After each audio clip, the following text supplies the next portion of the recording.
आषाढ़ मास की आज एकादशी तिथि। इस अवसर पर पंढरपुर में मुख्यमंत्री देवेंद्र फडणवीस अपने सपरिवार श्री विठ्ठल रुक्मिणी की सरकारी महापूजा करने पंढरपुर पहुंचे, जहां उन्होंने सरकारी पूजा अपने परिवार के साथ किए। साथ में आदरणीय वारकरी श्री कैलाश दासू उगले और श्रीमती कल्पना कैलाश उगले ने भी उनके साथ महापूजा की, सरकारी पूजा की है। साथ ही प्रार्थना किए वो विठ्ठला बलिराजा को सुखी और संतुष्ट रखें, प्रदेश पर संकट दूर करें, सबको मर्यादा से जीने की सद्बुद्धि दें और सभी को आप अपने चरणों में स्थान दें। आइए हम सभी पंढरपुर में सरकारी पूजा अर्चना मुख्यमंत्री सपरिवार के साथ कर रहे हैं, उसकी एक झलक देखते हैं किस तरह से पूजा अर्चना किए और पंढरपुर के मंदिर का दर्शन करते हैं।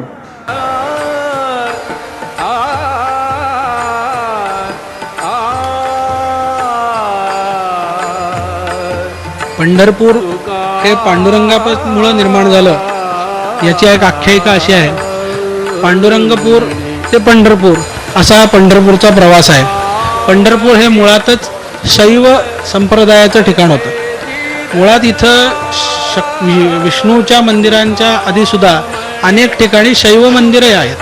आपण बघितलं असेल तर कुंडल तीर्थ, सोमतीर्थ असे अनेक तीर्थ पंढरपूरमध्ये प्रसिद्ध आहेत आणि अशा तीर्थांचं मिळून पंढरपूर हे निर्माण झालेलं आहे। अशा वेळेस श्रीकृष्ण परमात्मा आपल्या भक्तांच्या भेटीसाठी म्हणून पंढरपूरमध्ये आला। काही रुक्माबाई एकदा सत्यभामेनं जेव्हा श्रीकृष्णाच्या मांडीवर पाहतात तेव्हा त्या चिडून दिंडीरवनाकडं म्हणजे आजच्या पश्चिम महाराष्ट्राकडे प्रवास करतात आणि त्यांच्या शोधासाठी म्हणून परमात्मा पंढरपूरकडे धाव घेतात। असे भगवान पांडुरंग जेव्हा पंढरपूरच्या वेशीवर येतात तेव्हा त्यांना इथं समजतं की कलियुगामध्ये मात्या पित्याची सेवा करणारा भक्त पुंडलिक नावाचा एक मुनी इथं आहे की जो मात्या पित्याच्या सेवेमध्ये आपलं संपूर्ण आयुष्य व्यतीत करतो आहे। अशा या भक्त पुंडलिकाच्या भेटीसाठी म्हणून पहिल्यांदा पांडुरंगराय पंढरपूरमध्ये येतात। तेव्हा मात्या पित्याची सेवा करत असणारा पुंडलिक पांडुरंगरायांना आपली वीट जवळची देतो आणि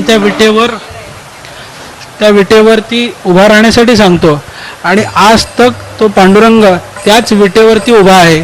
जवळपास युगे 28 हा पांडुरंग या विटेवरती उभा आहे। आपल्या जवळच्या सर्व सद्भक्तांना दर्शन देण्यासाठी भगवान पुंडलिकरायांच्या मूळ पांडुरंग आज पंढरपूर नगरीमध्ये गेले 28 युग उभा आहे। पांडुरंगाचं हे रूप वर्णन करताना षडगुण ऐश्वर्य संपन्न रूपा अहो विठ्ठला श्री रमाकांता असं भागवतकारांनी सांगितलेलं आहे।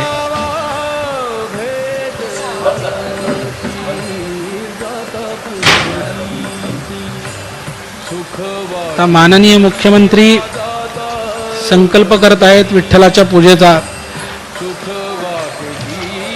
या विठ्ठलाच्या पूजेच्या संकल्पामध्ये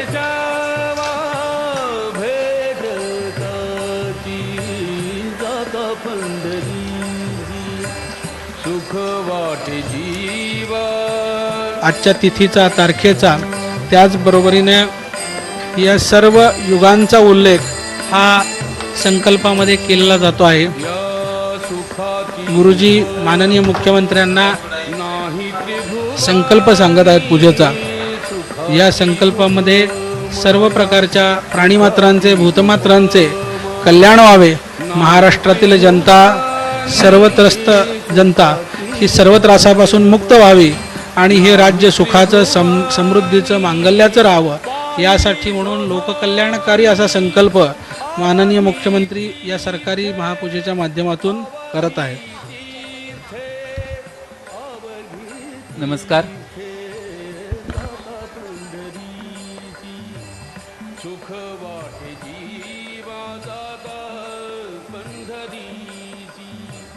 सुख वाटे जीवा आनंदे केशवा भेटती जाता पंढरीची सुख वाटे जीवा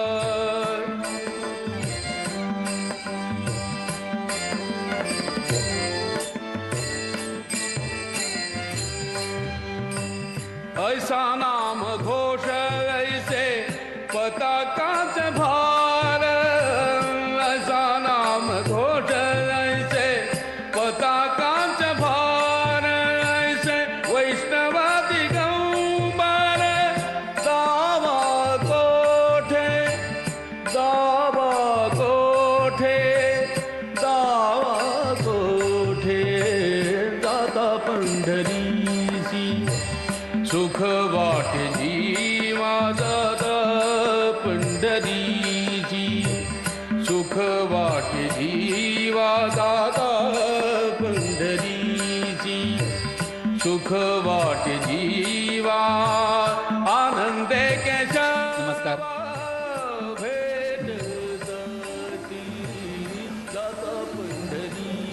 दूरदर्शनच्या या थेट प्रसारणामध्ये पुन्हा एकदा आपल्या सर्वांचं स्वागत आहे.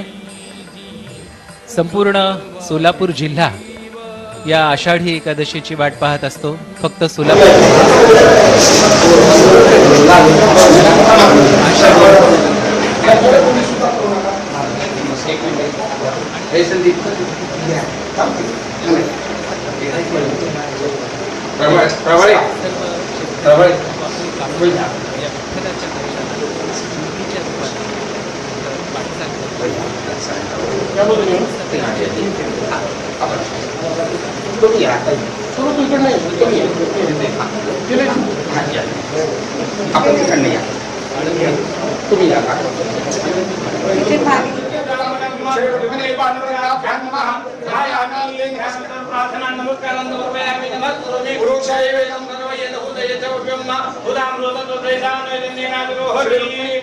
आसनार्थे तुलसी पत्राणि समर्पयामि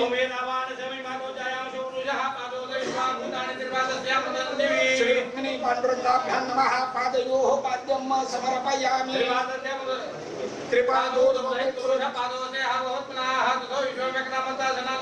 श्री रुक्मिणी पांडुरंगाभ्यां नमः हस्तयोः अर्घ्यं समर्पयामि तस्मात् विराजोति पुरुषः पश्चात् भूमिमधोग्रः श्री रुक्मिणी पांडुरंगाभ्यां नमः समर्पयामि केशवाय नमः नारायणाय नमः महादेवाय स्वाहा गोविन्दाय नमः श्री रुक्मिणी पांडुरंगाभ्यां नमः शुद्धोदक स्नानं समर्पयामि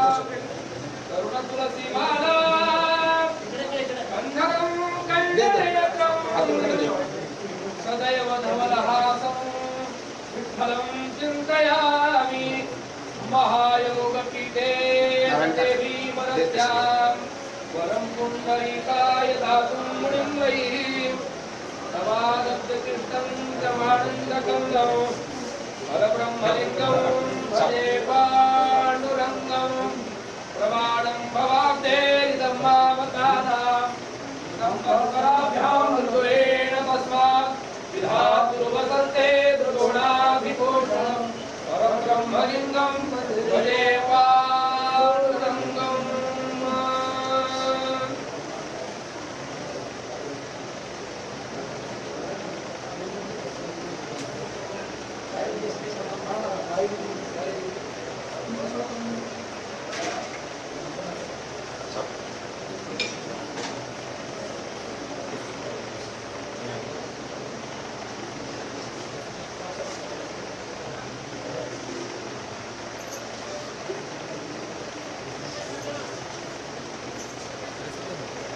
अनेक सहकारी या विठ्ठलाला आपापल्या जाता पंढरीचे सुख वाटे देवा आनंदे केशवा संत सेना न्हावी यांचा अतिशय सुंदर असा हा या सुखाची उपमा नाही त्रिभुवनी पाहिली शोधून अवघी इथे असं संत सेना न्हावी संत चोखामेळ्यांचा सगळ्यांनाच टाळी वाजवावी घरी उभा राहावी पंढरीचा हात